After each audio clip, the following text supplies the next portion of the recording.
राजीव कुमार स्वामी। इस वीडियो में तीसरे चैप्टर के साथ मानव विकास के साथ फिर से हाजिर हूँ। इस वीडियो में अपन चर्चा करेंगे मानव विकास के बारे में कि मानव विकास है वो क्या है, किस प्रकार से जो है मानव विकास है वो जो है प्रभावित करता है। तो इन सब के बारे में विस्तार पूर्वक चर्चा करेंगे। आप जुड़े रहिए। सबसे पहले अपन यहाँ देखते हैं, आपकी स्क्रीन पर आप देखते हो यहाँ पर लिखा हुआ है विकास और वृद्धि। ठीक है, तो विकास और वृद्धि शब्द जो है वो आपके लिए नए जो है वो नहीं है। आप जानते हो, आपने पहले भी इनके बारे में सुना है कि विकास क्या होता है और जो आपकी वृद्धि है वो क्या होती है। आप नहीं चारों ओर देखिए और लगभग प्रत्येक वस्तु जिससे आप देख सकते हैं और बहुत सी जिन्हें आप नहीं देख सकते बढ़ती और विकसित होती हैं। ये वस्तुएं पौधे, नगर, विचार, राष्ट्र, संबंध अथवा ये यहाँ तक कि आप स्वयं भी हो सकते हैं। इसका क्या अर्थ है? ठीक है, तो यहाँ ये जो कहना चाह रहा है उसको आप थोड़ा सा समझिए। इसमें ये कहा जा रहा है कि ये जो पृथ्वी के ऊपर जो भी चीज़ें हैं वो चीज़ें क्या होती हैं, उनमें वृद्धि या विकास जो है वो होता रहता है। इसमें चाहे आप पेड़ पौधों को ले लो, चाहे नगरों को ले लो, चाहे विचार को ले लो, चाहे राष्ट्र को ले लो, चाहे संबंधों को ले लो, या फिर अगर अपन बात करें तो आप अपने आप को भी देख सकते हो कि किस प्रकार से आप में भी विकास और वृद्धि है वो हुई है। इन सब का अर्थ क्या है? इनका सबका अर्थ यही है कि विकास और वृद्धि है वो हुई है, तभी ऐसा संभव है। क्या आप विकास और वृद्धि का एक ही अर्थ है? क्या ये दोनों एक दूसरे के साथ चलते हैं? तो देखिए, क्वेश्चन जो आपके पास जो पुट अप हुए हैं, 2 क्वेश्चन है, दोनों ही बहुत ही अच्छे क्वेश्चन है जो है क्वेश्चंस है। देखिए इसमें क्या है कि पहला क्वेश्चन क्या कह रहा है कि वृद्धि और विकास का एक ही अर्थ है। तो आप बताइए क्या एक ही अर्थ है? जी नहीं, इन दोनों का एक अर्थ नहीं है। ठीक है, दोनों अलग अलग हैं। विकास अलग होता है और वृद्धि है वो अलग होती है। यहाँ मैं डिटेल में बात नहीं करूँगा क्योंकि अपन आगे चलेंगे तब उसके बारे में विस्तार से समझेंगे, लेकिन आप फिलहाल यहाँ इतना समझ सकते हो कि विकास और वृद्धि है, उन दोनों का अर्थ एक नहीं होता या समान अर्थ नहीं होता। दोनों का अर्थ है वो अलग होता है। वृद्धि अलग होती है, विकास अलग होता है। क्या ये दोनों एक दूसरे के साथ साथ चलते हैं? तो अगर इसके साथ साथ चलने की बात करें तो ये जो हैं साथ साथ चलते भी हैं और साथ साथ नहीं भी चलते हैं। यानी कहने का मतलब क्या है, ये ज़रूरी नहीं है कि जहाँ वृद्धि हो वहाँ विकास हो और जहाँ विकास हो वहाँ वृद्धि हो। मतलब कहने का मतलब क्या है कि ये कोई वो जो है कंपलसरी नहीं है कि जहाँ वृद्धि होगी वहाँ विकास होगा। ठीक है, तो ऐसा कुछ भी नहीं है। तो इस अध्याय में हम राष्ट्र और समुदाय के संदर्भ में मानव विकास की अवधारणा की विवेचना करेंगे। तो ये जो हमारा चैप्टर है, इस चैप्टर में हम मानव विकास के बारे में जो है विस्तार पूर्वक चर्चा करेंगे कि मानव विकास जो है वो क्या होता है। ठीक है, और किस प्रकार ये किसी राष्ट्र के लिए महत्वपूर्ण होता है। तो अपन पहले बात करें विकास और वृद्धि की। तो विकास और वृद्धि है जो दोनों समय के संदर्भ को में जो है परिवर्तन को अंकित करती हैं। तो यहाँ पर आप देखोगे कि विकास और वृद्धि है, ये दोनों ही क्या है, संदर्भ में जो परिवर्तन होता है उस परिवर्तन को जो है अंकित करती हैं। ठीक है, यानी कहने का मतलब क्या है, विकास और वृद्धि है वो समय के अनुसार या समय के अकॉर्डिंग है वो चलती है। अंतर यह है कि वृद्धि है वो मात्रात्मक और मूल्य निरपेक्ष है। तो यहाँ पर पहला जो पॉइंट यहाँ पर आता है वो ये आता है कि वृद्धि है वो मात्रात्मक होती है। ठीक है, और मूल्य निरपेक्ष होती है, जबकि विकास जो होता है वो मात्रात्मक नहीं होता है, गुणात्मक होता है। विकास क्या होता है? गुणात्मक होता है और मूल्य सापेक्ष होता है। तो यहाँ पर दोनों की जो है अपन अंतर की बात कर रहे हैं, तो अंतर यहाँ आपको अच्छे से समझ में आ रहा होगा कि विकास जो है वो केवल और केवल क्या होता है, गुणात्मक होता है, और वृद्धि क्या होती है, मात्रात्मक होती है। वृद्धि मूल्य निरपेक्ष होती है, जबकि मूल्य जो विकास जो है आपका वो मूल्य सापेक्ष होता है। इसका चिन्ह धनात्मक अथवा ऋणात्मक हो सकता है। ठीक है, तो वृद्धि जो है इसका चिन्ह है वो ऋणात्मक भी हो सकता है और धनात्मक भी हो सकता है। इसका अर्थ ये है कि परिवर्तन धनात्मक वृद्धि दर्शाते हुए अथवा ऋणात्मक वृद्धि अंकित करते हुए हो सकता है। ठीक है, तो ये बात तो आपको समझ में आ ही गई होगी कि वृद्धि है वो दोनों प्रकार से चलती है, इसमें ऋणात्मक वृद्धि भी हो सकती है और धनात्मक भी हो सकती है। विकास के अर्थ की बात करें तो विकास जो होता है ना वो गुणात्मक परिवर्तन है जो मूल्य सापेक्ष होता है। ठीक है, तो ये बात अपन इस बारे में अपन पहले भी चर्चा कर चुके हैं। इसके बाद में अगर अपन बात करें तो इसका अर्थ है कि विकास तब नहीं हो सकता जब वर्तमान दशाओं में वृद्धि न हो। विकास उस समय होता है जब सकारात्मक वृद्धि होती है, तथापि सकारात्मक वृद्धि से सदैव विकास नहीं होता। विकास उस समय होता है जब गुणवत्ता में सकारात्मक परिवर्तन होता है। तो विकास की अगर अपन बात करें तो विकास जो है वो तब तक नहीं हो सकता जब तक कि वर्तमान दिशाओं में वृद्धि ना हो। अगर वर्तमान जो स्थिति है या जो दशाएं, उन दशाओं में जब तक वृद्धि नहीं होगी तब तक विकास नहीं होगा। विकास उस समय होगा जब सकारात्मक वृद्धि होगी, यानी विकास जो है वो सकारात्मक वृद्धि के साथ होता है, न कि नकारात्मक वृद्धि के साथ होता है। तो सकारात्मक वृद्धि है वो सदैव जो है, और ऐसा भी नहीं है कि सदैव ही जो है सकारात्मक वृद्धि जो है उसमें विकास हो, ये कोई संभव नहीं है। विकास उस समय होता है जब गुणवत्ता जो होती है ना, गुणवत्ता में सकारात्मक परिवर्तन होता है तब विकास होता है। तो यहाँ पर आप लगभग समझ चुके हो कि विकास जो होता है और वृद्धि जो होती है वो दोनों एक नहीं होते, दोनों अलग अलग होते हैं। उदाहरण यहाँ पर दिया गया है कि किसी निश्चित समय अवधि में यदि किसी नगर की जनसंख्या 1 लाख से 2 लाख हो जाती है तो हम कहते हैं कि नगर की वृद्धि हुई है। ठीक है, तो यहाँ पर एक उदाहरण दिया हुआ है किसी नगर का, और उसमें ये बात कही गई है कि एक नगर है और उस नगर का जो क्या है एक निश्चित समय अवधि में जो है नगर की जनसंख्या है वो 1 लाख से 2 लाख हो गई। ठीक है, अब नगर की जनसंख्या 1 लाख से 2 लाख हो गई तो मतलब क्या हुआ, नगर की वृद्धि हुई है। ठीक है, अब यहाँ नगर का विकास नहीं है, यानी जनसंख्या का 1 लाख से 2 लाख होना विकास नहीं है, वो क्या है, वृद्धि है। ठीक है, तो यहाँ पर आपको ये भी समझना जरूरी है कि विकास क्या होता है और वृद्धि क्या होती है। ठीक है, यहाँ पर मात्रात्मक, अब देखो वहाँ पर आया क्या था कि वृद्धि होती है वो मात्रात्मक होती है। ठीक है, विकास क्या होता है, गुणात्मक होता है। ठीक है, तो अब यहाँ पर आप ये बताओ मुझे कि नगर की जो जनसंख्या है वो 1 लाख से 2 लाख हुई है, तो यहाँ पर गुणात्मक वृद्धि थोड़ी हुई है, यहाँ कौन सी वृद्धि हुई है, कौन सी वृद्धि हुई है, तो यहाँ जो वृद्धि हुई है वो वृद्धि है मात्रात्मक। ठीक है, क्यों भाई, 1 लाख संख्या थी, 1 लाख संख्या है वो 2 लाख हो गई बढ़कर। अब 2 लाख और 1 लाख ये दोनों क्या है, मात्रात्मक है। मात्रात्मक मतलब क्या होता है, मात्रात्मक का मतलब जो है कुछ स्टूडेंट मात्रा से लगाते हैं कि भाई मात्राएं जो होती हैं वो मात्रात्मक होता है, ऐसा नहीं है। मात्रात्मक क्या होता है, वह चीज़ें जिनको अपन माप सके, ठीक है, जिनको तोला जा सके। ठीक है, तो यहाँ पर संख्याएं जो है उनका मापन हो रहा है, नहीं हो रहा है क्या, 2 लाख है, 2 लाख कैसे पता चला, जब हम 2 लाख लिखेंगे तब हम उस चीज़ को पता कर सकते हैं कि ये कितने हैं, 2 लाख हैं, ये 1 लाख है, ये 5 लाख है, या ये 10 लाख है, या ये 100 किलो है, या ये 50 किलो है, ये या 250 किलो है। ठीक है, तो ये सब क्या है, मात्रा हो गई। ठीक है, मात्रा, तो इस वजह जो होती है वो मात्रात्मक हो गया भाई, 2 लाख हैं तो वो क्या है, मात्रात्मक वृद्धि हुई है। ठीक है, तो इसलिए इसको आप क्या कहोगे, वृद्धि कहोगे।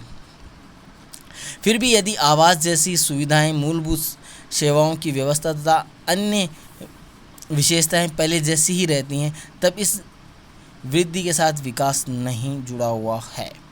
ठीक है, अब नगर का जो 1 लाख से 2 लाख हो गया, मतलब वृद्धि हो गई, लेकिन नगर के अंदर पाए जाने वाली जो सुविधाएं हैं, ठीक है, अब यहाँ पर कोई भी सुविधाएं वो आप शामिल कर सकते हो, जैसे आवास, ठीक है, उनमें कोई सुधार नहीं हुआ। ठीक है, मूलभूत जो सुविधाएं उनमें कोई सुधार नहीं हुआ। चिकित्सक जो मतलब इसमें आप चिकित्सक व्यवस्था है उसमें सुधार नहीं हुआ, एजुकेशन में सुधार नहीं हुआ। ठीक है, प्रशासन में सुधार नहीं हुआ। ठीक है, वो वैसा का वैसा ही है जो पहले था। ठीक है, यानी वो वैसा का वैसा ही रह गया, उसमें कोई परिवर्तन नहीं हुआ, ना है कोई इसका जो है विकास हुआ। तो ऐसे में क्या हो गया कि वृद्धि तो हो गई लेकिन विकास नहीं हुआ। क्यों नहीं हुआ, क्योंकि जो चीज़ें पहले थी अब भी वही हैं तो विकास कहाँ से हुआ?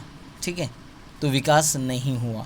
ठीक है, तो ये इस प्रकार से जो है आप वो समझ सकते हैं कि विकास, वृद्धि के साथ विकास है वो ज़रूरी नहीं है कि हो। ठीक है, क्या आप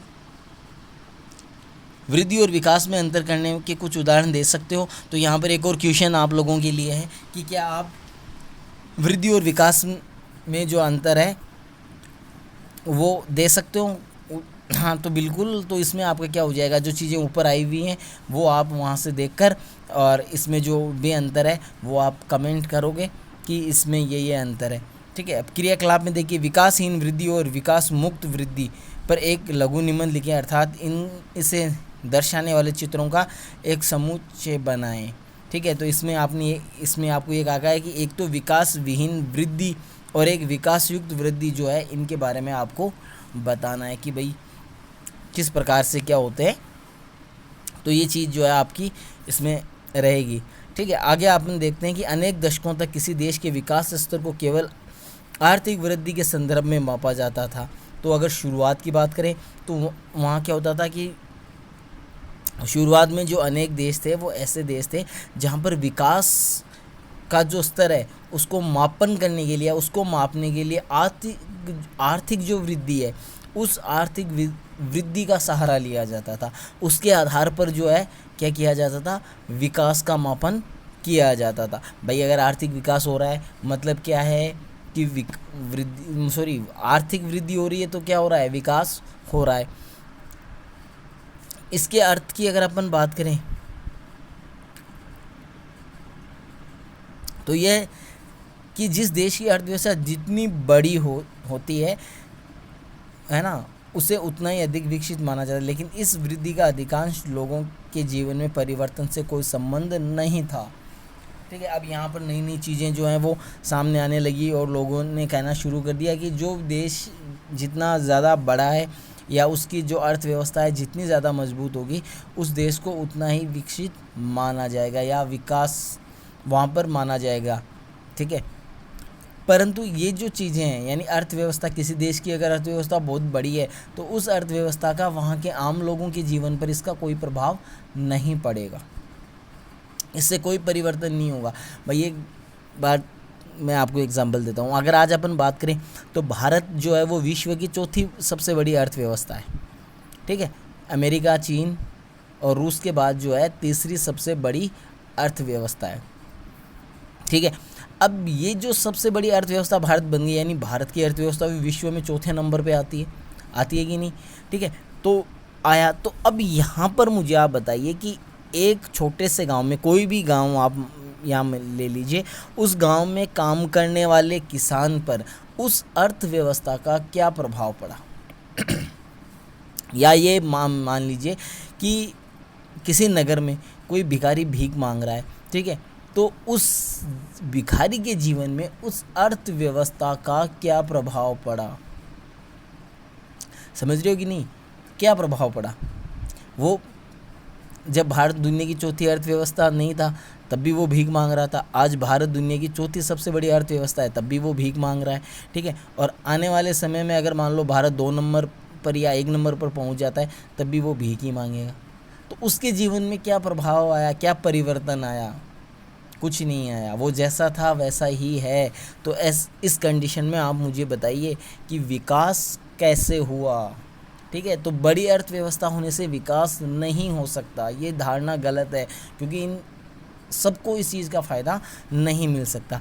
किसी देश में जो लोग हैं उनके जीवन की गुणवत्ता का जो आनंद लेते हैं और उन्हें जो अवसर उपलब्ध होते हैं और जिनकी स्वतंत्रता का वो भोग करते हैं, विकास के महत्वपूर्ण पक्ष होते हैं और ये विचार नया नहीं है।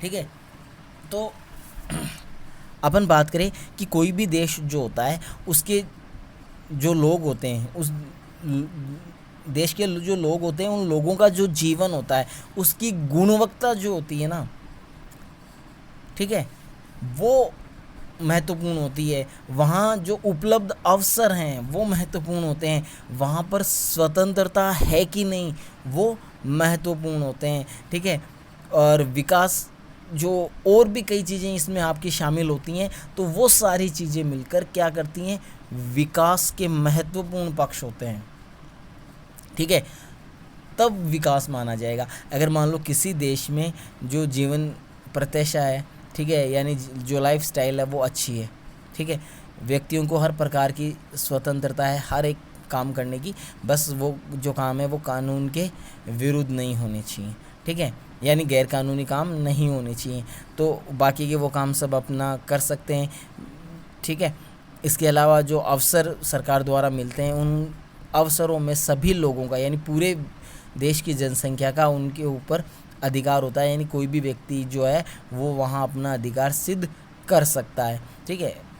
तो ये सारी चीज़ें हैं वो विकास के पक्ष होते हैं, ठीक है। और ये विचार जो है ना वो कोई नया नहीं है, काफ़ी पुराना है, पहले से भी चला आ रहा है।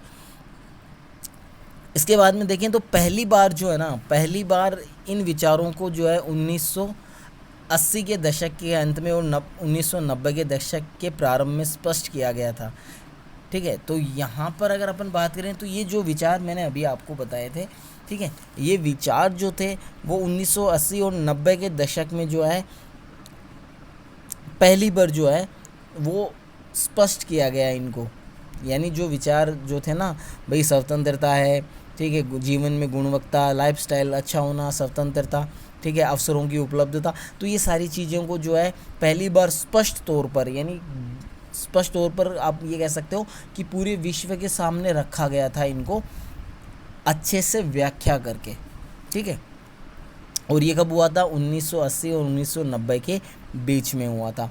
इसमें जो इस संबंध में जो दो दक्षिणी एशियाई अर्थशास्त्रियों ने, महबूब उल हक और अमर्त्य सेन, यहाँ पर जो है इन्होंने ये कार्य जो है वो किया था, ठीक है। तो ये दोनों ही जो अर्थशास्त्री थे, महबूब उल हक और अमर्त्य सेन, ये दोनों ही क्या है, दक्षिणी एशियाई के थे। इनमें से महबूब उल हक पाकिस्तान के थे और जो अमर्त्य सेन है वो भारत के थे। तो इन्होंने इन विचारों को जो है विश्व पटल पर या विश्व के सामने रखा। मानव विकास की अवधारणा का प्रतिपादन है वो डॉक्टर महबूब उल हक ने किया था, ठीक है। आप इसको अपनी कॉपी में ऐड कर सकते हो इस चीज़ को, ये लाइन आपको याद रखनी है कि मानव विकास की अवधारणा का प्रतिपादन है वो सबसे पहले किसने किया, या मानव विकास की अवधारणा का प्रतिपादन किसने किया, तो डॉक्टर महबूब उल हक ने किया था।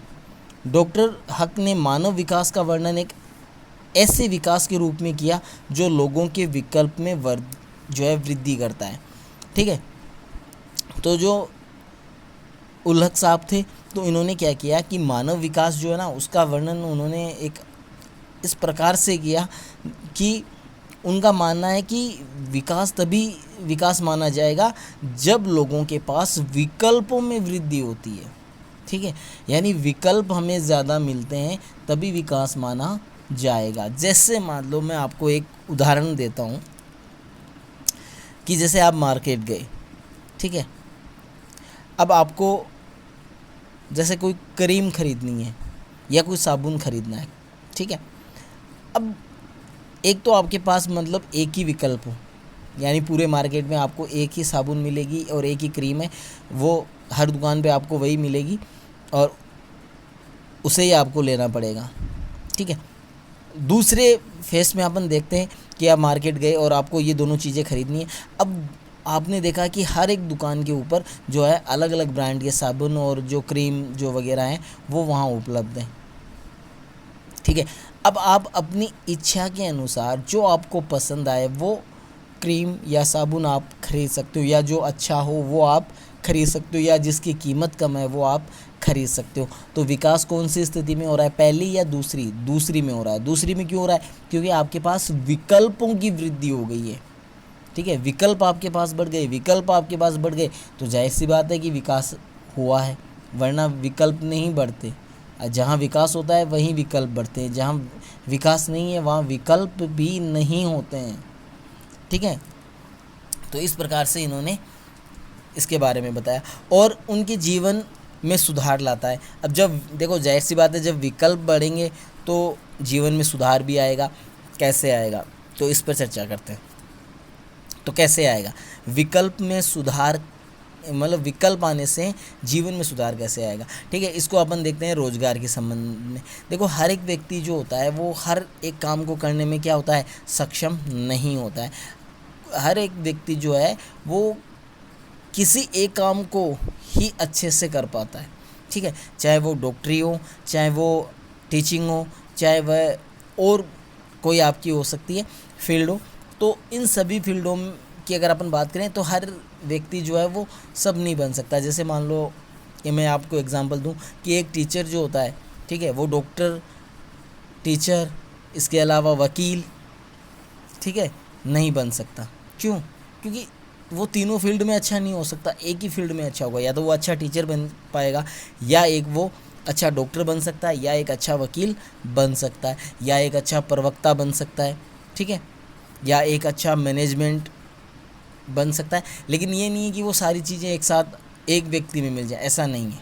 ठीक है, तो अब यहाँ पर क्या होगा, विकल्प बढ़ेंगे, रोजगार के अवसर बढ़ेंगे। रोजगार के अवसर बढ़ेंगे तो व्यक्ति जो है अपनी योग्यता और अपने विवेक के अनुसार, अपनी योग्यता के अकॉर्डिंग जो है चीज़ों को या जो रोज़गार हैं उनको जो है चुनेगा, और वहाँ से उसको अच्छी सैलरी या मतलब अच्छे पैसे प्राप्त होंगे, जिससे धीरे धीरे उसके जीवन में जो सुधार है वो सुधार जो है वो आता जाएगा। आ रहा है समझ में? तो चलिए आगे बात करते हैं। इस अवधारणा में सभी प्रकार का विकास का केंद्र बिंदु मनुष्य है। और ये जो विकास है, इससे के नाम से आपको जो है विदित हो रहा है कि मानव विकास। तो यानी इस विकास के अंदर जो केंद्र बिंदु है वो मनुष्य ही रहेगा या मानव ही रहेगा। भाई जाहिर सी बात है, जब मानव के लिए किया जा रहा है तो मानव ही केंद्र बिंदु होगा। ये विकल्प स्थिर नहीं है बल्कि परिवर्तनशील है। विकास का मूल उद्देश्य ऐसी दशाओं उत्पन्न करना है जिनमें लोग सार्थक जीवन व्यतीत कर सकते हैं। तो जो विकल्प होते हैं वो विकल्प स्थिर नहीं होते। ठीक है, क्यों भाई, जो विकल्प रहेंगे वो परिवर्तनशील होते हैं। ठीक है, उनमें परिवर्तन है वो होता रहता है। अब विकास की बात करें तो विकास का जो मूल उद्देश्य है, ठीक है, मूल उद्देश्य है तो उसमें दशाओं को उत्पन्न करना है। ठीक है, यानी ऐसी दशाएं उत्पन्न करनी है जिनसे लोगों का जीवन या उनकी जो लाइफस्टाइल है वो अच्छी बनी रहे। ऐसे विकल्पों को क्या करना है, बढ़ाना है। ऐसी दशाएं उत्पन्न करना काम किसका है, विकास का है। ठीक है, तो ये आपका रहेगा। सार्थक जीवन केवल दीर्घ नहीं होता, जीवन का कोई उद्देश्य भी आवश्यक है। ठीक है, तो सार्थक जीवन है वो केवल दीर्घ नहीं होता, जीवन का क्या कोई ना कोई उद्देश्य होना आवश्यक है। इसका अर्थ यह है कि लोग स्वस्थ हों, अपने विवेक और बुद्धि का विकास कर सकते हों, वे समाज में प्रतिभागिता करें और अपने उद्देश्यों को पूरा करने में स्वतंत्र हों। ठीक है, तो यहाँ पर जो है इसका अर्थ अपन ये लगा सकते हैं। देखो मोटे तौर पर जो और चीज़ें हैं वहाँ यहाँ पर उन चीज़ों को शामिल नहीं किया गया है। भाई जैसे मान लो कोई कहते बिल है मैं तो 1 लाख रुपये महीना कमा रहा हूँ, कोई बोल रहा है मैं 10,000 कमा रहा हूँ, कोई 5 कमा रहा है। तो इसका मतलब ये नहीं कि विकास सबको है ना 1-1 लाख रुपये महीना दे, ये संभव नहीं है। ठीक है, यहाँ पर विकास क्या कर सकता है, ठीक है, विकास कैसे अपन मानेंगे, तो विकास मानेंगे कि लोग स्वस्थ हों। ठीक है, यानी हर व्यक्ति वो स्वस्थ हो, या आप कह सकते हो कि मेडिकल फील्ड जो है वो काफ़ी अच्छे से काम करे ताकि लोग जो है वो बीमारियों के प्रति अच्छे से लड़ सकें और उनका स्वास्थ्य जो है वो बना रहे। अपने विवेक का उनको इस्तेमाल करना है, अपनी बुद्धि का विकास करना है। ठीक है, किसी भी माध्यम से। ठीक है, तो वो अपने विवेक और बुद्धि को जो है उसका विकास करें, यानी उनको मजबूत बनाएं और ज़्यादा से ज़्यादा चीज़ों के बारे में जानकारियाँ प्राप्त करें ताकि उनकी बुद्धि का जो है विकास हो सके। ठीक है, और तीसरा इसमें आप ये भी सामाजिक जो प्रतिभागिता है वो होनी चाहिए, यानी समाज में जो भी काम होते हैं उन कामों में उसका योगदान होना चाहिए। जिससे क्या होता है कि अगर कोई व्यक्ति है वो अगर ज़्यादा सामाजिक कार्यों में संलग्न होता है तो जाहिर सी बात है ना, उसकी ख्याति बढ़ेगी, और उसकी ख्याति बढ़ेगी तो वो अपने उद्देश्यों की पूर्ति आसानी से कर सकता है। तो बस यही चीज़ें जो हैं वो विकास में शामिल होती हैं। ठीक है, अब यहाँ पर एक और चीज़ अपन देखते हैं। क्या आप जानते हैं कुछ चीज़ें यहाँ पर हैं, तो देखो कुछ चीज़ें वो आपको मैं बता देता हूँ। डॉक्टर महबूब उल हक और प्रोफेसर अमात्य सेन घनिष्ठ मित्र थे और डॉक्टर हक के नेतृत्व में ही दोनों ने प्रारंभिक मानव विकास प्रतिवेदन निकालने के लिए कार्य किया था और ये दोनों दक्षिणी एशियाई अर्थशास्त्री ने विकास के विकल्पों के विचार का प्रतिपादन किया था। ठीक है, तो सबसे पहले अगर अपन बात करें तो महबूब उल हक और प्रोफेसर अमर्त्य सेन जो है दोनों मित्र थे और दोनों मित्रों ने जो है साथ काम किया और डॉक्टर जो महबूब उल हक हैं उनको नेतृत्व प्रदान किया गया किसका, मानव विकास का। ठीक है, और इसके बारे में इन्होंने दिए और अपने विचार जो हैं वो रखे। अंतर्दृष्टि और करुणा से ओतप्रोत पाकिस्तानी अर्थशास्त्री डॉक्टर महबूब उल हक ने 1990 में मानव विकास सूचकांक निर्मित किया। इसके अनुसार विकास का संबंध लोगों के विकल्पों में बढ़ोतरी है ताकि वे आत्मसम्मान के साथ दीर्घ और स्वस्थ जीवन जी सकें। तो जो महबूब उल हक हैं वो आपको मैं बता ही चुका हूँ कि वो पाकिस्तान से हैं और 1990 में इन्होंने मानव विकास सूचकांक दिया और मानव विकास सूचकांक का मुख्य उद्देश्य था विकल्पों में वृद्धि करना, जिससे क्या होगा कि अगर विकल्पों में वृद्धि होगी तो व्यक्ति जो है आत्मसम्मान के साथ दीर्घ और स्वस्थ जीवन है वो जी सकें। 1990 के ईस्वी में संयुक्त राष्ट्र कार्यक्रम के वार्षिक मानव विकास प्रतिवेदन प्रकाशित करने के लिए जिनकी मानव विकास की संकल्पना का प्रयोग किया गया था। तो 1990 में ही जो संयुक्त राष्ट्र संघ है उसने मानव विकास सूचकांक का जो है वार्षिक प्रतिवेदन तैयार किया था और ये जो प्रतिवेदन तैयार किया गया था ये डॉक्टर महबूब उल हक की जो अवधारणा है उसी से प्रभावित होकर किया था।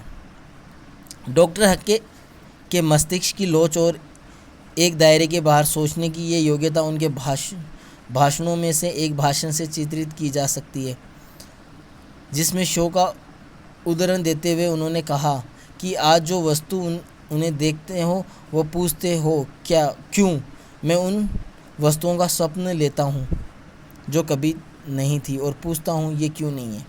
ठीक है, तो डॉक्टर जो महबूब उल हक थे वो काफ़ी ज़्यादा मतलब टैलेंटेड थे और उनके दिमाग जो था वो बहुत ज़्यादा चलता था। तो उन्होंने एक अपने भाषण में जो है ये कहा था कि आप लोग जो है सोचते हो कि आज जो वस्तु है उसे हम देखते हैं तो वो क्यों है। अब मतलब एक आम आदमी यही सोचता है, लेकिन आपके डॉक्टर महबूब उल हक हैं वो ये बोलते थे कि मैं ऐसी चीज़ों का सपना देखता था जो चीज़ है ही नहीं।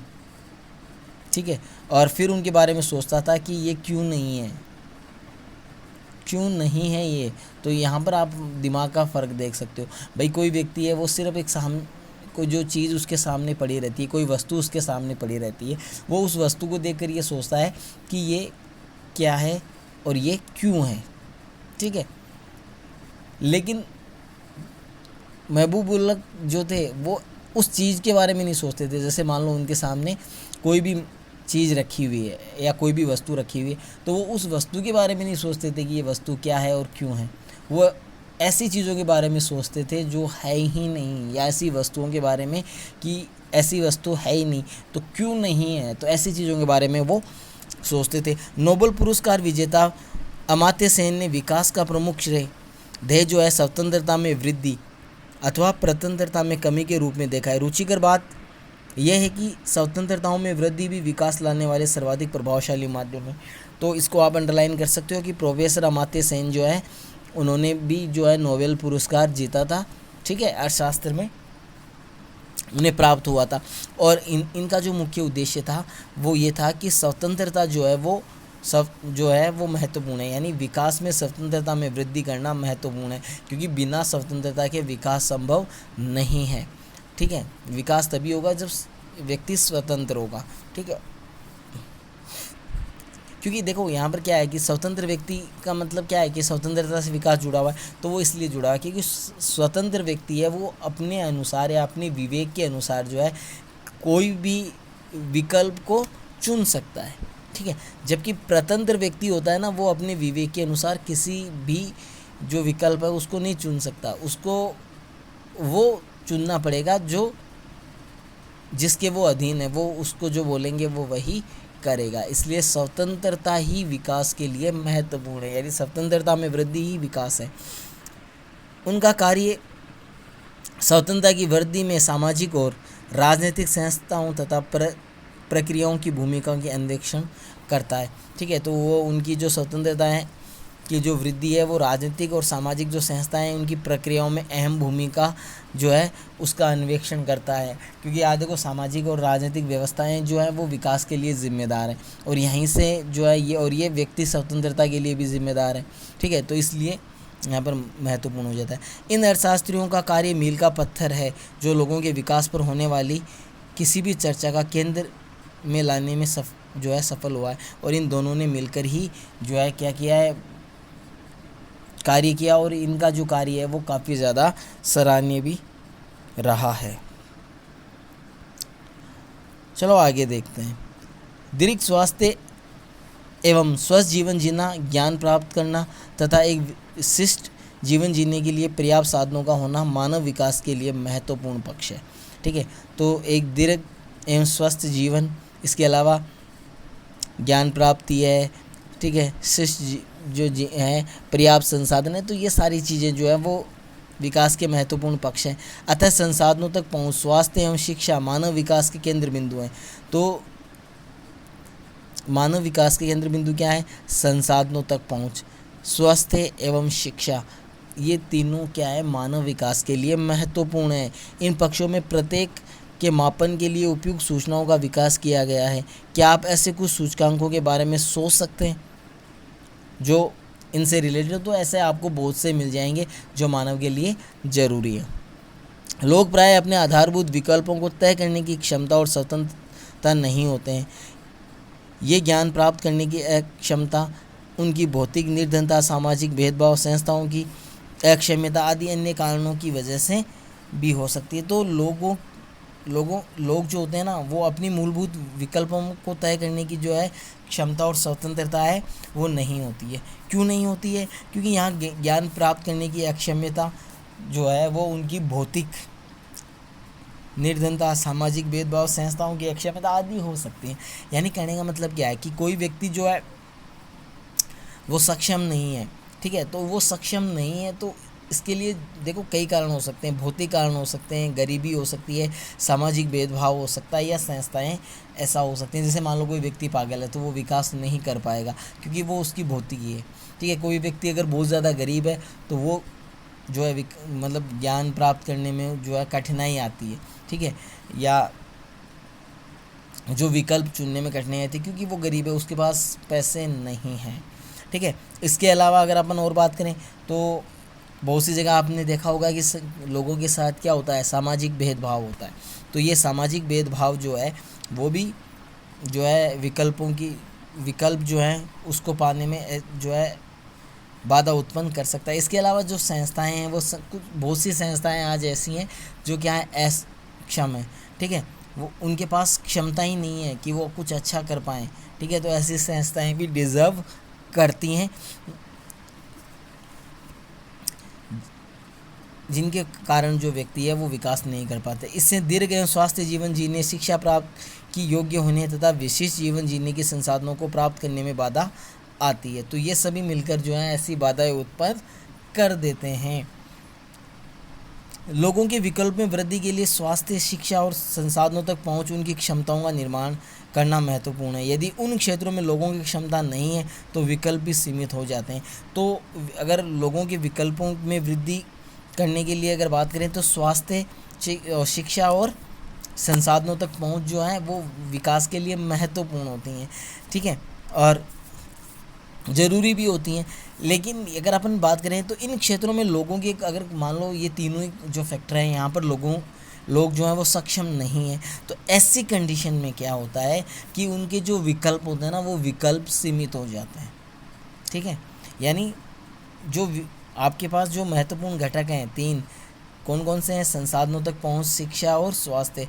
अगर ये किसी व्यक्ति के पास अगर हैं तीनों चीज़ें तो वो व्यक्ति के पास विकल्प जो होते हैं ना वो विकल्प भी बढ़ जाते हैं। लेकिन अगर जिन लोगों के पास ये अवस्थाएं जो हैं वो नहीं है तो ऐसे में वो व्यक्ति है उसके विकल्प भी क्या हो जाते हैं? सीमित हो जाते हैं। अगर मान लो जैसे कोई बीमार व्यक्ति है तो तो अगर उसको से अगर कोई मतलब जोर का काम करवाया जाए कि भाई उसको नौकरी मिली है और आपको जो मतलब जो भी आप काम करोगे वो शारीरिक बल के आधार पर करोगे, तो आपको क्या लगता है कि वो बीमार व्यक्ति उस कार्य को कर पाएगा? नहीं कर पाएगा। तो ऐसे कार्य जो हैं वो बीमार व्यक्ति नहीं कर सकता जो शारीरिक श्रम से किए जाते हैं, और ना ही बीमार व्यक्ति मानसिक कार्य कर पाएगा। तो ऐसे में विकल्प कम हो गए। ठीक है भाई, इस दुनिया में अगर अपन बात करें तो ज़्यादातर जो रोज़गार हैं वर्तमान समय में वो दो ही बेसिस पे हैं, या तो आप शारीरिक क्रिया के द्वारा आप इसको कर सकते हो या फिर मानसिक। ठीक है, अब बीमार व्यक्ति के पास जो है क्या होती है, समस्याएं होती हैं, ना तो उसके पास स्वस्थ शरीर होता है और ना ही स्वस्थ मस्तिष्क होता है, तो ऐसे में वो कार्य नहीं कर पाता। उदाहरण के लिए एक अशिक्षित बच्चा डॉक्टर बनने का विकल्प नहीं चुन सकता क्योंकि उसका विकल्प शिक्षा के अभाव में सीमित हो गया है। ठीक है, तो यहाँ पर देखो आप के सामने एक अच्छा उदाहरण दिया हुआ है। इसमें ये कहा गया है कि एक बच्चा है जो क्या है, अशिक्षित है, यानी पढ़ा लिखा नहीं है। अब वो बच्चा क्या है, कभी भी डॉक्टर बनने का सपना नहीं देख सकता या डॉक्टर के विकल्प को नहीं चुन सकता। अगर मान लो कोई अनपढ़ बच्चा है, उसको आप जाके बोलो ले बता तू क्या बनेगा, तो बच्चा कहते कि मैं डॉक्टर बनूं, तो वो पॉसिबल नहीं है। क्यों पॉसिबल नहीं है? अब आप कहोगे कि भाई विकल्प तो है, सबके लिए समान है। जी, विकल्प सबके लिए समान है, इस चीज़ को मैं भी मानता हूँ। ठीक है, विकल्प सबके लिए समान है, लेकिन उस विकल्प को प्राप्त करने के लिए भी तो कुछ होना चाहिए, कुछ संभावना होनी चाहिए ना, कि भाई इस संभावना के आधार पर आप विकल्प प्राप्त कर सकते हो। वो बच्चा पढ़ा लिखा ही नहीं है तो डॉक्टर कैसे बनेगा? नहीं बन सकता ना। आ रहा है ना समझ में? तो यही चीज़ें आपकी यहाँ रहेंगी। ठीक है, तो विकल्प क्या हो गए, कम हो गए। ठीक है, यानी वो व्यक्ति या जो वो लड़का जो है, जो अनपढ़ है, वो ऐसे कार्य नहीं कर सकता जिसके अंदर शिक्षा महत्वपूर्ण होती है। यानी शिक्षा के बेसिस पर जो है वो जो रोज़गार होते हैं उनको वो लड़का नहीं प्राप्त कर सकता। तो अब आप बताइए, विकल्प कम हुए कि नहीं हुए? ठीक है, तो ये चीज़ें आपकी रहती हैं। इसी प्रकार निर्धन लोग बीमारी के लिए चिकित्सक उपचार नहीं चुन सकते क्योंकि संसाधनों के अभाव में उनके विकल्प सीमित हो जाते हैं। तो ऐसे ही एक उदाहरण जो है वो दिया गया है कि एक बीमार व्यक्ति है जो निर्धन है। ठीक है, अब वो व्यक्ति जो है वो चिकित्सक उपचार नहीं चुन सकता। क्यों नहीं चुन सकता? क्योंकि इलाज करवाने के लिए पैसों की आवश्यकता। अब देखिए, ये बात एक अलग है कि आज सरकार जो है वो सब कुछ फ्री कर रखा है, तो वो एक अलग चीज़ है। ठीक है, लेकिन वो नहीं चुन सकता। इसीलिए नहीं चुन सकता क्योंकि उसके पास जो है पैसे नहीं हैं, तो इस वजह से वो उन चीज़ों को प्राप्त नहीं कर सकता, यानी संसाधनों का अभाव हो गया है यहाँ। ठीक है, तो ये आपका रहेगा। अब यहाँ पर एक और आप देखिए कि मानव विकास जो होते हैं ना, उसके 4 स्तंभ होते हैं, महत्वपूर्ण है। चारों स्तंभों के नाम आपको याद रखने हैं। नोटबुक ले लो, उसमें लिख लो, महत्वपूर्ण है, एग्ज़ाम में कई बार पूछा गया है मानव विकास के 4 स्तंभ कौन से हैं। ठीक है, तो जिस प्रकार से किसी इमारत को स्तंभों का सहारा होता है, उसी प्रकार मानव विकास भी जो है 4 स्तंभों पर टिका हुआ है। कौन कौन से हैं? पहला है समता, दूसरा है सतत पोषणीयता, तीसरा है उत्पादन और सशक्तिकरण, चौथा आपका हो गया सशक्तिकरण। ठीक है, तो 4 हो गए, समानता, सतत पोषणीयता, उत्पादकता और सशक्तिकरण। ये जो संकल्पना है, इन पर आश्रित है आपका मानव विकास। ठीक है, आ रहा है एक समझ में? तो ये चीज़ें आपको याद रखनी है। ये 4 चीज़ें हैं जो मानव विकास के लिए महत्वपूर्ण है। समता का आशय प्रत्येक व्यक्ति को उपलब्ध अवसरों के लिए जो है समान पहुंच की जो है व्यवस्था करना है। लोगों को उपलब्ध भेदभाव,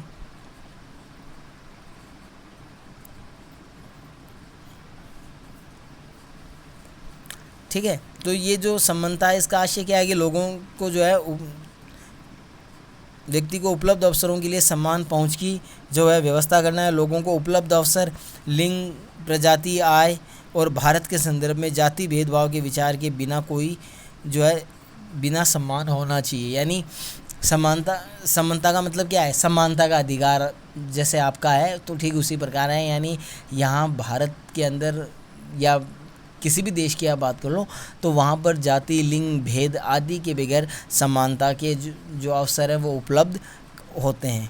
या उपलब्ध होने चाहिए। यदि भी ऐसा ज़्यादातर तो नहीं होता है, फिर भी लगभग प्रत्येक समाज में घटित होता है। उदाहरण के तौर पर किसी भी देश में ये जानना रुचिकर होता है कि विद्यालय से विरत अधिकांश छात्र किस वर्ग से हैं, तथा ऐसी घटनाओं के पीछे कारणों का पता लगाना चाहिए। तो ऐसी महत्वपूर्ण चीज़ें जो हैं वो आपकी यहाँ रहती हैं। भारत में स्त्रियों को और सामाजिक एवं आर्थिक दृष्टि से पिछड़े हुए वर्गों के व्यक्ति बड़ी संख्या में विद्यालय से विरत होते हैं। ठीक है, तो भारत की अगर अपन बात करें तो भारत में स्त्रियाँ और सामाजिक और आर्थिक दृष्टि से जो पिछड़े हुए लोग होते हैं वो आज भी विद्यालयों से वंचित हैं, यानी शिक्षा से वंचित हैं। तो इससे पता चलता है कि शिक्षा तक पहुँच न होना किस प्रकार इन वर्गों के विकल्पों को सीमित करता है।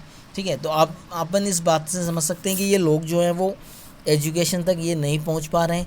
ठीक है, या शिक्षा तक इनकी पहुंच नहीं है, तो किस प्रकार से इनकी जो विकल्प है ना, उन विकल्पों में कमी आई है, या वो विकल्प है वो सीमित हो गए हैं। निर्वहन का अर्थ है अवसरों की उपलब्धता में निरंतरता सतत पोषणीय विकास के लिए आवश्यक है। तो निर्वहन का अर्थ क्या होता है कि जो अवसर होते हैं उनकी उपलब्धता में निरंतरता। ठीक है, यानी विकल्प मिल गए। ठीक है, अब वो विकल्प मिल गए, लेकिन वो विकल्प जो है निरंतर होने चाहिए। यानी ये नहीं है कि 12 महीने के लिए विकल्प मिल गए, 12 महीने बाद में विकल्प गायब। ठीक है, ऐसा नहीं है। ठीक है, कैसा होना चाहिए? निरंतरता होनी चाहिए। किसमें? विकल्पों में। तो सतत पोषणीय जो विकास है, इसके लिए ये आवश्यक भी है कि प्रत्येक पीढ़ी को समान अवसर मिले। समस्त पर्यावरणीय, वित्तीय एवं मानवीय संसाधनों का उपयोग भविष्य को ध्यान में रखकर करना चाहिए। तो जो भी संसाधन है, उन संसाधनों का उपयोग है वो भविष्य के आधार पर जो है उनका उपयोग करना चाहिए। यानी कहने का मतलब क्या हो जाएगा कि भविष्य के बारे में भी पता रहना चाहिए कि ये जो जिस संसाधन का अपन उपयोग कर रहे हैं वो किस प्रकार से हैं, क्या भविष्य में ये समाप्त होने वाला है। तो उसके बारे में जानकारी प्राप्त करके फिर जितनी आवश्यकता हो उसके हिसाब से उन संसाधन का उपयोग करना चाहिए। ठीक है, और यही आपका सतत पोषण है। सतत पोषणीय विकास यही है। इस विकास की अगर अपन बात करें ना, तो इसमें यही चीज़ें आपको आएंगी। इन संसाधनों में किसी भी एक का दुरुपयोग भावी पीढ़ी के अवसरों को कम करेगा। अगर इन संसाधनों का अगर अपन दुरुपयोग करते हैं तो जाहिर सी बात है कि जो आने वाली पीढ़ियाँ होंगी उनमें इस संसाधन के उपयोग के लिए जो अवसर हैं वो आने वाली पीढ़ी के लिए कम हो जाएंगे। नेक्स्ट देखिए, बालिकाओं का विद्यालय भेजना एक अच्छा उदाहरण है। यदि एक समुदाय अपनी बालिकाओं को विद्यालय भेजने में महत्व पर जोर नहीं देता है तो युवा होने पर वे स्त्रियों के लिए अनेक अवसर समाप्त हो जाएंगे। तो विद्यालयों में लड़कियों को भेजना एक अच्छी बात है, यानी बालिकाओं को शिक्षा मिले, ये एक अच्छी सोच है, एक अच्छा विचार है। परंतु जो क्षेत्र जहाँ पर आज भी जो बालिकाएं हैं उनको शिक्षा नहीं देनी जाती है, यानी शिक्षा वहाँ बैन है, यानी लड़कियों के लिए शिक्षा को वो उचित नहीं मानते हैं। अगर अपन वहाँ की बात करें तो वो बालिकाएं जब आगे जाकर युवावस्था में आएंगी तब उनके सामने जो विकल्प हैं वो विकल्प क्या हो जाएंगे? सीमित हो जाएंगे। ठीक है, तो ये चीज़ जो है वो समझनी चाहिए। ठीक है, इसकी वृत्तिकाओं के विकल्पों में तीव्रता से छटनी हो जाएगी और ये अपने जीवन के लिए अन्य पक्षों को प्रभावित करेगा। अतः प्रत्येक पीढ़ी को अपनी भावी पीढ़ी के लिए अवसर और विकल्पों की उपलब्धता को सुनिश्चित करना चाहिए। अब जब उस जो बालिकाएं थी जिनको शिक्षा प्राप्त नहीं हुई वो युवा अवस्था में गई, यानी बड़ी हुई, फिर जब वो उनको जो विकल्प सीमित हो जाएंगे तो ऐसे में क्या होगा? वो प्रभावित हो जाएंगी और उसके साथ साथ वो जो है अन्य जो पक्ष है उन पक्षों में भी पीछे रह जाएंगी। ठीक है, और पक्ष जो रहेंगे उसमें भी वो पीछे रह जाएंगी। अतः प्रत्येक पीढ़ी को ये जानना जरूरी है कि वो अपनी भावी पीढ़ी के लिए अवसरों और विकल्पों की जो है उपलब्धता है उसको सुनिश्चित करें।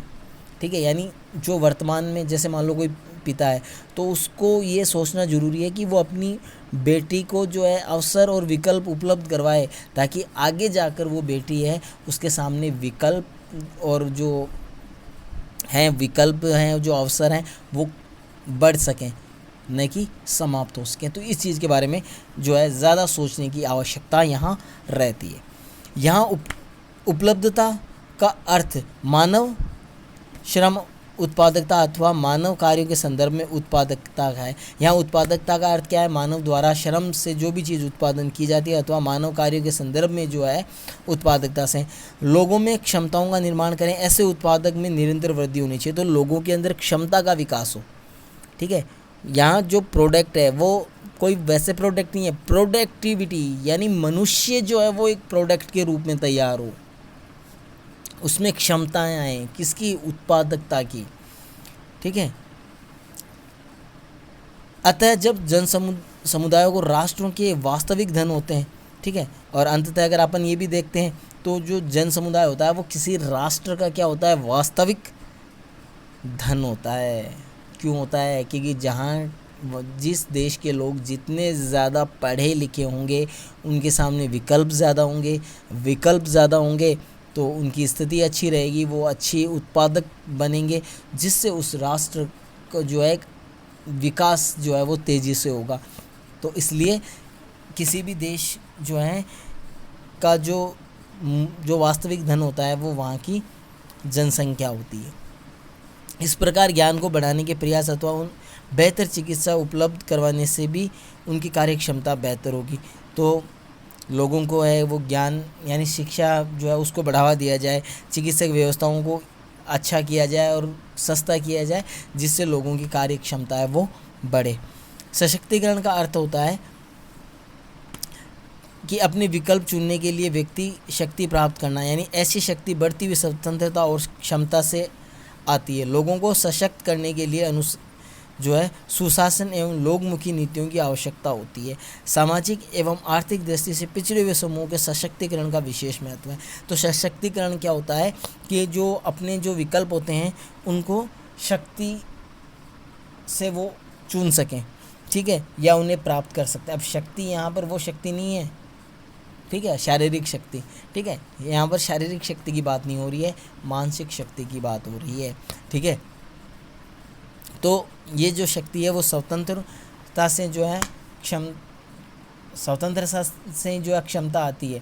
भाई अगर किसी व्यक्ति को हम स्वतंत्र रूप से कोई काम करने देंगे तो वो उस काम को डेफिनेटली करेगा।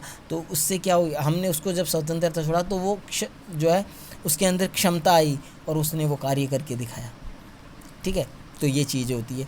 तो लोग जो हैं वो को सशक्त बनाने के लिए सुशासन जो है वो ज़रूरी होता है, यानी सरकार जो होती है इसका बहुत ही महन रोल होता है इसमें सशक्त बनाने में, क्योंकि सरकार अच्छी योजनाएं लाएगी, अच्छे विकास के डेवलपमेंट को जो है प्रोत्साहित करेगी और लोग उन्मुखी जो योजनाएं हैं उनका क्रियान्वयन करेगी। तो जाहिर सी बात है कि लोग कहीं ना कहीं जो है विकास जो है वो होगा और इससे हर एक व्यक्ति को फ़ायदा मिलेगा, जिससे व्यक्ति क्या होगा? सशक्त होगा, यानी आत्मनिर्भर होगा। आप ये भी कह सकते हो सशक्त का मतलब क्या हो गया? आत्मनिर्भर होना। और जो पिछड़े हुए आर्थिक दृष्टि से या सामाजिक दृष्टि से जो पिछड़े हुए लोग हैं उन समूह को सशक्तिकरण का जो है विशेष महत्व होता है। उन लोगों को सशक्त करने के लिए उनको सशक्त करने के लिए और जो है कार्यक्रम चलाए जाएं, लोगों को जागरूक किया जाए, जिससे जो है सशक्तिकरण हो सके, ठीक है। तो ये चीज़ें जो है आपकी जो है वो मुख्य रही हैं, ठीक है। मानव विकास क्या होता है, इसके अलावा अपन ने जाना कि इसके जो 4 स्तंभ है वो कौन से हैं, तो इस बारे में अपन चर्चा हो। इस वीडियो में बस इतना ही। नेक्स्ट वीडियो में इसके आगे का जो चैप्टर बचा हुआ है उसके साथ फिर से हाजिर होऊंगा। तब तक के लिए नमस्कार, धन्यवाद।